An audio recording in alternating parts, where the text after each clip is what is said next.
Hi, welcome to my basement. It's a long story, but Bible verse of the day is a little bit different today because I'm going to share a story and I'm going to back it up with some scripture. So we have Jeremiah 18:3-6, and it says, "So I went down to the potter's house, and I saw him working at the wheel, but the pot he was shaping from the clay was marred in his hands. So the potter formed it into another pot, shaping it as it seemed best to him. Then the word of the Lord came to me, O house of Israel, can I not do with you as this potter does, declares the Lord? Like clay in the hands of the potter, so are you in my hand, O house of Israel." Okay. I love this metaphor that we are clay in God's hands and he's like a potter at the wheel. Because if we're chipped and if we're broken, then God has to break us to reform us. Here's my little tip. I had just come home from school and I was freezing my tail off. So I was sitting in front of the fire and I was warming my hands. It was a decent sized fire.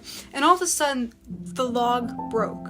The log split. And I was like, because, the log just split. But then right after it broke, it erupted into a huge flame. I'm talking, if Santa was in my chimney, his bum would be scorched. He wouldn't even have one anymore.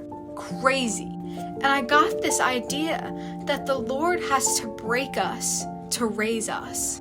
Because when our sin is exposed and when all of our wrongdoings and the mistakes that we're making, when we realize that, then we're able to correct it. Because if I don't know what I'm doing wrong, how am I supposed to correct it? And if I'm doing the wrong thing and my wrongdoing is hindering me from the life that God has for me and the blessings that He has for me and the peace He has for me, then that sin and wrongdoing has to be exposed so I can correct it and walk forward into this life that the Lord has for me.